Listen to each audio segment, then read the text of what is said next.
रहे हैं हिंदुस्तान न्यूज। विधानसभा चुनाव 2024 के लिए तैयारियां जोरों पर हैं।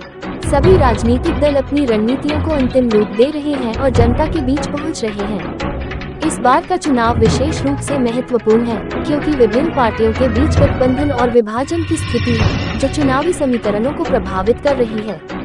आज हमारे साथ है अर्जुनी मोरगांव विधानसभा क्षेत्र के विधायक, राष्ट्रवादी कांग्रेस अजित पवार गुट के वरिष्ठ नेता मनोहर चंद्रिकापुरे, जिन्होंने अपने क्षेत्र में हुए विकास कार्यों का उल्लेख किया। उन्होंने महायुति सरकार के गठन के बाद अर्जुनी मोरगांव में 1600 करोड़ रुपए की विकास योजनाओं का जिक्र किया। चंद्रिकापुरे जी ने कहा, महायुति सरकार बनने के बाद हमने क्षेत्र में बुनियादी सुविधाओं का विस्तार किया है, जिसमें सड़कों, पुलों और अन्य बुनियादी ढांचे का विकास शामिल है।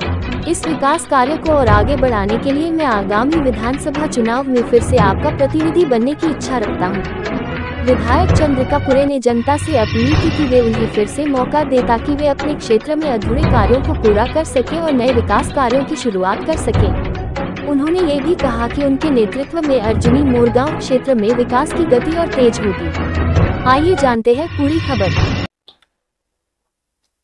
अर्जुनी मोरगाव विधानसभा क्षेत्राचं नेतृत्व मी 2019ला जी विधानसभेची निवडणूक झाली त्यामध्ये निवडून आलो आणि त्यानंतर लगेच 1.5 महिन्यांनी संबंध देशामध्ये कोरोनाचं संकट उभं राहिलं। त्यामुळे वर्षभर आम्हाला काही करता आलं नाही। पण नंतर जेव्हा शासन प्रशासन कामाला लागलं, सुरुवातीला आम्ही महाआघाडीमध्ये होतो। माननीय प्रफुल्ल पटेल हे आमचे नेते, अजितदादा पवार महाविकास आघाडीमध्ये सुद्धा उपमुख्यमंत्री होते। तर त्यांच्या कार्यकाळामध्ये जवळपास मुख्यमंत्री सडक योजना असेल, रस्त्याची कामं असतील, 25-15चा निधी असेल, तर जवळपास महाविकास आघाडीमध्ये आम्ही सत्तेत असताना 350 ते 400 कोटीची कामं केलेली आहे। नंतर 8-9 महिने आम्ही सत्तेच्या बाहेर होतो आणि एक वेगळा निर्णय माननीय अजितदादा पवार यांच्या नेतृत्वामध्ये घेण्यात आला। माननीय प्रफुल्ल पटेल यांचे मार्गदर्शन आम्हाला लाभलं आणि त्यामुळे आम्ही पुन्हा एकदा सत्तेत सहभागी महायुतीमध्ये झालो। त्यानंतर ज्या पद्धतीनं विकासाच्या कामासाठी सत्तेत आम्ही गेलो, तर सत्तेत आल्यानंतर जवळपास 450 ते 500 कोटीची कामं मागच्या 8-10 महिन्यामध्ये आपण केलेली आहेत। त्यामध्ये लहान कामाचा उल्लेख मी करणार नाही, परंतु मागच्या बजेटमध्ये माननीय एकनाथजी शिंदे आमचे मुख्यमंत्री आहेत, देवेंद्रजी फडणवीस हे महायुतीचे उपमुख्यमंत्री आहेत आणि अजितदादा पवार हे वित्तमंत्री आणि राष्ट्रवादी काँग्रेस पक्षाचे नेते आणि वित्तमंत्री सुद्धा उपमुख्यमंत्री आहेत। मागच्या बजेटमध्ये 120 कोटीचा ह्यांचा प्रकल्प माझ्या मतदारसंघात मंजूर झाला। त्याचे टेंडर सुद्धा निघाले आणि पावसाळा संपल्यानंतर लगेच कामाला सुरुवात झाली।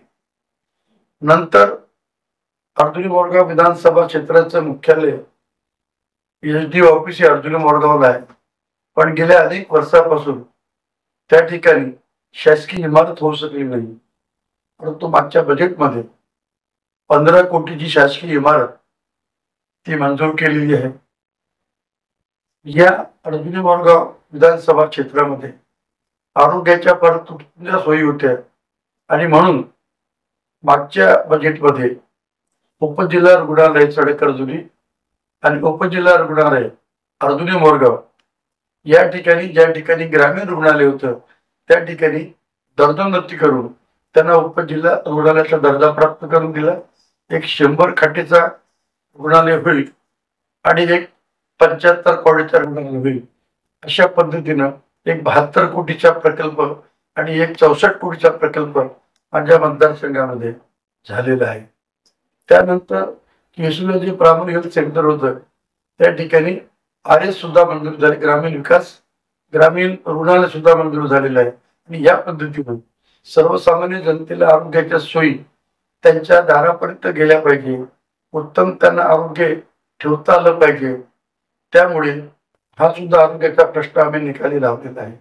सिंचनाच्या संदर्भामध्ये 7 मार्च 2024 माननीय अजितदादा पवार हे विधानसभा क्षेत्राच्या दौऱ्यावरती सगळीकडून आले होते.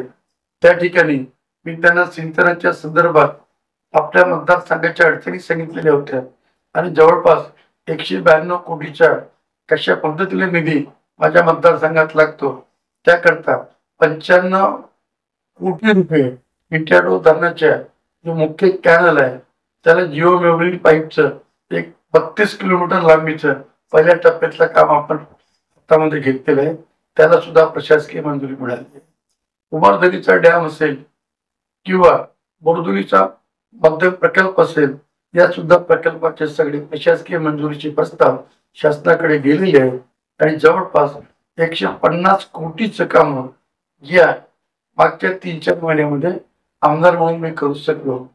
इतकंच नव्हे तर नगरपंचायत मध्ये गेल्या 4.5 वर्षापासून मी जेव्हा बघतोय तर 2009 आणि 2019 पर्यंत नगरपंचायत नावाची काही संस्था उदयास आली पण कुठे कुठलीच प्रगती झाली नाही. या दोन्ही नगरपंचायत मध्ये सडक अर्जुनीमध्ये जवळपास 44 कोटीचं पाणी पुरवठा योजना ती सुद्धा मंजुरीच्या मार्गावर आहे आणि अर्जुनी वडगावची 52 कोटीची योजना याला सुद्धा तांत्रिक मंजुरी मिळाली आहे आणि प्रशासकीय मंजुरीसाठी शासन स्तरावर सुद्धा प्रलंबित आहे. ती सुद्धा 1 महिन्यामध्ये त्याला सुद्धा मंजुरी मिळेल. अशा पद्धतीनं पिण्याच्या पाणी, आरोग्याची सोय आणि इतकंच नव्हे तर आदिवासी बहुलमध्ये पिढीला 1.5 कोटीचा एक प्रकल्प आपण मंजूर केलेला आहे जिथं लहान लहान विद्यार्थ्यांना सुद्धा CBSE धर्तीवरती त्यांना सोयी उपलब्ध होतील या पद्धतीने पण आपण कामं केलेले आहेत.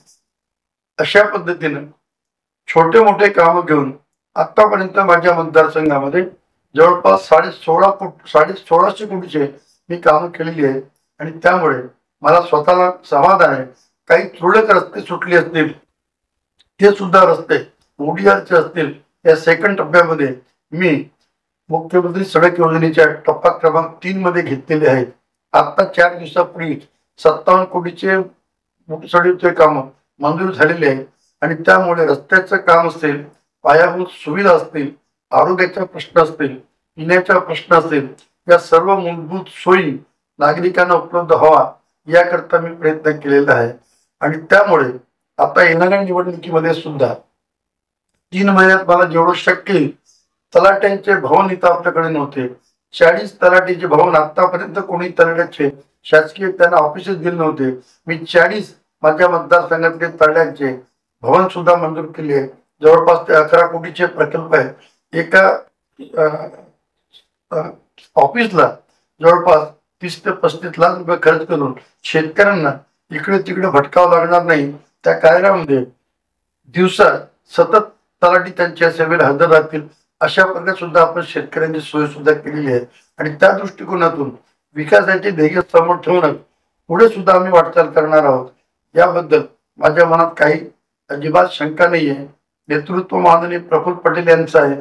अजित पवार आमच्या पाठीशी खंबीरपणे आहेत आणि अर्जुनी मोरगाव विधानसभा क्षेत्राला एक आदर्श मतदारसंघ करण्याचा हा सुद्धा माझा प्रयत्न आहे. पहिल्यांदा मी आमदार झालो पण यानंतर त्यातले बारकावे मला आता समजलेले आहेत. पर्यटन सुद्धा मी जवळपास 7 कोटीचा प्रस्ताव इटेडो धरणाखालील ते जे आपल्याला 18 हेक्टर जमीन जी सिंचन विभागाची आहे तिथं सुद्धा आपण मैसूरच्या धर्तीवरती आपण त्या वृंदावन गार्डन सारखं आपण तिथे टुरिझम डेव्हलप करू शकतो का आणि इथे जो धरणाच्या संवर्धन एरियामध्ये आपण वॉटर स्पोर्ट्स तयार करू शकतो का याकरता सुद्धा माझे आता पुढे प्रयत्न आहे. एवढं मी आपल्याला आजच्या प्रसंगी सांगतो. धन्यवाद. प्रेक्षकांनो, हे होते चंद्रिका पुरेजी. आपण सांगितलं सर विकास कामाचा जे आढावा आहे निश्चितच आपले काम स्वागत योग्य आहे. पुढे आपल्याला संधी मिळणार अशी आम्ही आशा बघतो. सर, आपण आपल्या चॅनल सोबत बोललो सर, त्याबद्दल आपलं धन्यवाद. संधी निश्चितच पक्षश्रेष्ठी देतील असा मला पूर्ण विश्वास आहे आणि त्यामुळे मी सुद्धा ताकदीनच पक्षासोबत नागरिकांचे सुद्धा ज्वलंत प्रश्न सोडवत असतो. सतत मी त्यांच्या संपर्कात आहे आणि मला पूर्ण विश्वास आहे की येणारी निवडणूक ही महायुतीचा उमेदवार जिंकेल याचा मला पूर्ण विश्वास आहे.